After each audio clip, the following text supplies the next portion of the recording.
Students, हमने last video में बात करी थी वेक्टर क्वांटिटी, स्केलर क्वांटिटी की। हम बात करेंगे मोशन की, मोशन, यूनिफॉर्म मोशन और इनफॉर्म मोशन। ज़्यादा कोई टॉपिक हमारे है नहीं, छोटी वीडियो बना रहे हैं ताकि आप अच्छे से इंटरेस्टेड हो। ठीक, तो ध्यान देंगे सभी। मोशन, मोशन क्या है पहले मैं आपको ओरली बताता हूँ। मोशन क्या है? मोशन सिंपल एक,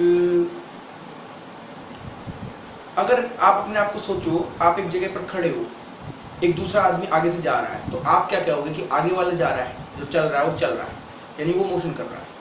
लेकिन इसी बात को आप देखो, आप जब बस पे बैठते हो, अब हम पेड़ पीछे जाते हैं, हम बैठते हैं बस में, बस चल रही है, हम सोचते हैं पेड़ पीछे जा रहे हैं। क्या पेड़ पीछे जाते हैं? आंसर है नहीं, हम आगे जा रहे हैं, लेकिन हम भी आगे नहीं जा रहे, हम तो बस में बैठे हैं। तो मोशन कौन कर रहा है? असल में मोशन को हम ऐसे नहीं समझा सकते, मोशन को समझाना पड़ता है एक रेफरेंस फ्रेम से लेकर। एक ऑब्जर्वर को देखना पड़ता है कि कौन ऑब्जर्व कर रहा है, और एक ऑब्जेक्ट को देखना पड़ता है कि कौन मूव कर रही है। ऐसा हो सकता है मेरे रेस्पेक्ट में आप मूव कर रहे हो, मैं रुका हुआ हूँ, आप मूव कर रहे हो, ठीक है, आप चल रहे हो, लेकिन आपको ये लग रहा है कि मैं पीछे जा रहा हूँ। अगर दो आदमी ऐसे जाते हैं ये, तो इसको लगता है कि ये वाला आदमी चल रहा है, लेकिन इसको भी तो लग रहा है ये उधर जा रहा है। तो मोशन क्या है? जब कोई ऑब्जेक्ट टाइम के साथ साथ अपनी पोजीशन चेंज करे और अपने सराउंडिंग के साथ, सराउंडिंग से मतलब है फ्रेम से साथ साथ, when an object changes position with respect to time or with surrounding, then the body is said to be in motion.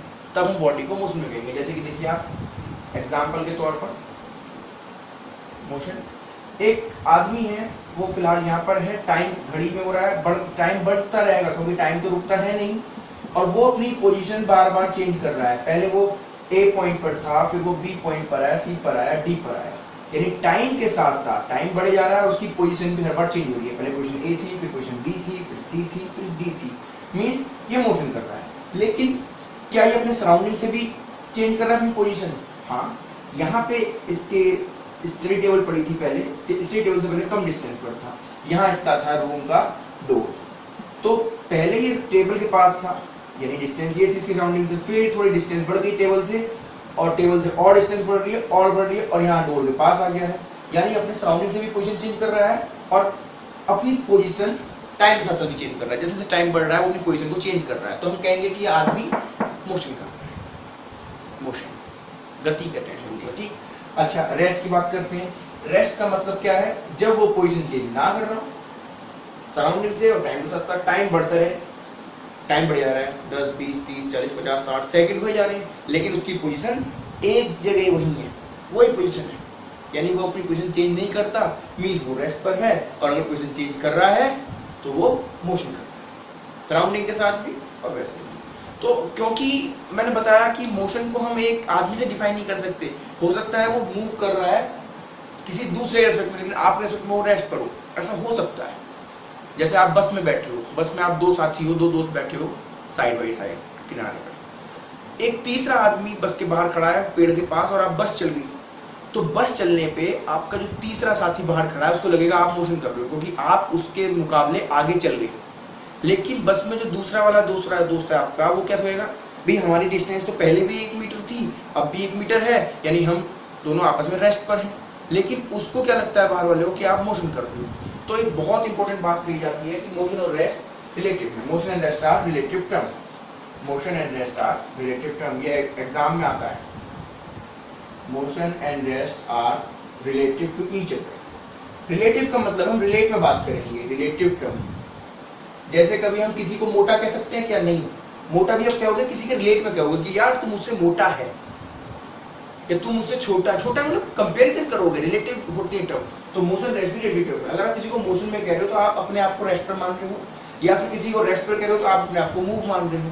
किसी के रेस्पेक्ट में आप बात कर रहे हो सकता है अपने रेस्पेक्ट में, अगर ऑब्जर्वर आप हो, ऑब्जर्वर अगर कोई और है तो किसी और रेस्पेक्ट में, ठीक। ये बहुत इंपॉर्टेंट बात है, रिलेटिव टर्म। कई बार एग्जाम में आता है motion rest are absolute term, तो वो बिल्कुल गलत है, वो बिल्कुल गलत है। एब्सोल्युटली रिलेटिव टर्म आपस में रिलेट करती है, आपस में रिलेट करती है। मोशन में क्या आएगा?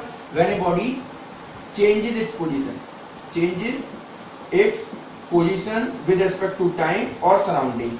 और रेस्ट पे क्या आएगा? रेस्ट में आएगा डू नॉट चेंज, अपनी पोजीशन चेंज नहीं करती, सीधी सी बात है। At rest in motion, motion में एट रेस्ट आएगा, मोशन में इन मोशन, रेस्ट पे एट रेस्ट, ठीक है। अब हम बात करते हैं uniform motion, non uniform motion की, क्योंकि आर्टिकल बहुत आता है, सीबीएसई के लिए बता रहा हूँ, uniform motion, non uniform motion. अब क्योंकि यूनिफॉर्म से मतलब आप समझ रहे होगे, अपने आप ही आपको बताने की जरूरत नहीं लगती मुझे। मोशन यूनिफॉर्म का मतलब क्या होता है, देखिए आप बड़े ध्यान से, यूनिफॉर्म मोशन से मतलब है जब एक ऑब्जेक्ट है,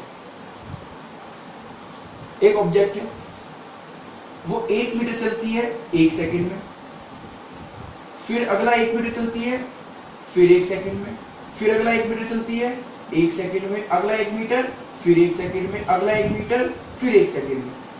वहीं कोई दूसरी है, पहला मीटर 1 सेकंड में, फिर अगला 1 मीटर 2 सेकंड में, फिर अगला 2 मीटर 1 सेकंड में, फिर अगले 5 मीटर 2 सेकंड में, फिर अगले 4 मीटर 1 सेकंड में। तो अब दोनों में आपको फर्क दिखेगा। फर्क क्या दिख रहा है, आप देख रहे हो यहाँ अगर टाइम हम इक्वल ले रहे हैं एक एक एक एक, एक सेकंड, तो वो डिस्टेंस भी इक्वल इक्वल चलता है, 1 मीटर 1 मीटर 1 मीटर 1 मीटर। यहाँ अगर हम देखें थे टाइम को, देखो यहाँ तो यहाँ पे टाइम अनइक्वल होता है ना डिस्टेंस, दोनों में से कोई भी एक अनइक्वल होगा। जैसे 1 घंटे में आप 20 किलोमीटर चले, फिर 1 घंटे में आप 30 किलोमीटर चल गए, फिर 1 घंटे में आप 40 किलोमीटर चल गए, फिर 1 घंटे में आप 20 किलोमीटर चले। तो 1 घंटा 20 किलोमीटर, फिर 1 घंटा 30 किलोमीटर, 1 घंटा 40, 1 घंटा 20।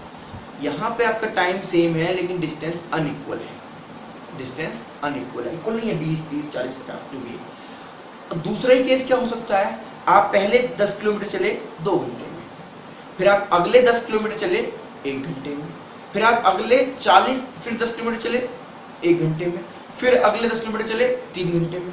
यहाँ पे आप 10-10 किलोमीटर, डिस्टेंस इक्वल है लेकिन टाइम अनइक्वल आ रहा है, कभी 1 घंटा कभी 2 घंटा कभी 1.5 घंटा। इसको हम बोलते हैं non uniform motion. Uniform motion में सिंपल सी बात करूं, when a body covers equal distance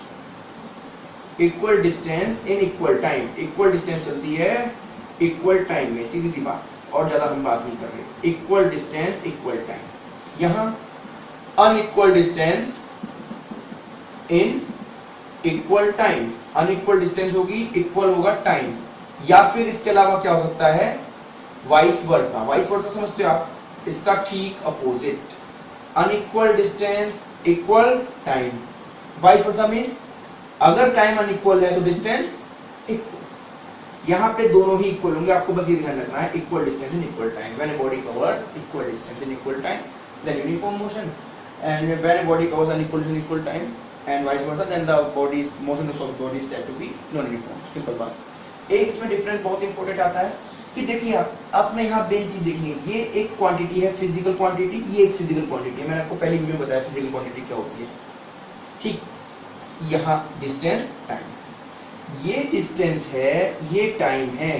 तो एक बहुत अच्छी बात यहाँ से निकलती है, ये अगर आप एक्स एक्सिस पर टाइम लेते हो जो कि इंडिपेंडेंट होती है, ये डिस्टेंस लेते हो, क्योंकि दोनों इक्वल हैं तो हमेशा यूनिफॉर्म मोशन का ग्राफ स्ट्रेट लाइन आएगा। कौन सा ग्राफ, डिस्टेंस टाइम ग्राफ। क्यों, क्योंकि ये डिस्टेंस और टाइम की बात होगी, तो डिस्टेंस टाइम ग्राफ हमेशा स्ट्रेट लाइन होगा, लीनियर होगा, यानी इनका ग्राफ जो होता है लीनियर होता है। कौन सा ग्राफ, डिस्टेंस टाइम ग्राफ। यहाँ डिस्टेंस टाइम ग्राफ ही खींचेगा, लेकिन ये अनइक्वल ही इक्वल, यानी कि वो लीनियर नहीं होगा, यानी कि वो लीनियर नहीं होगा। कैसा भी हो सकता है, कर्व हो सकता है, या लाइनें ब्रेक होंगी, ऐसा हो सकता है।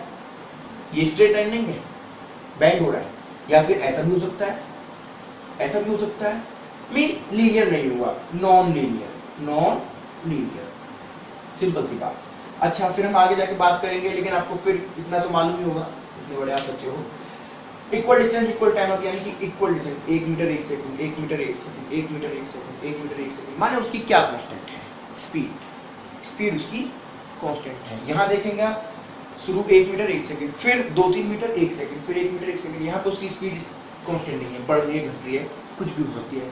लेकिन यूनिफॉर्म मोशन में इस बॉडी की स्पीड कांस्टेंट होती है। एक बात तो आप डिफरेंस जब भी आता है आप डेफिनेशन लिख दोगे दोनों, दूसरी बात आप ग्राफ रिलेटेड बात लिख दोगे, इसका लीनियर होता है इसका नॉन लीनियर होता है। तीसरी बात आप लिख सकते हो इनकी स्पीड की, यहाँ पर आपकी स्पीड होती है कांस्टेंट, और जबकि यहाँ पर आपकी स्पीड कांस्टेंट नहीं होती, यहाँ आपकी स्पीड होती है वेरिएबल। वेरिएबल मींस जो चेंज हो सकती है, विच कैन बी चेंज।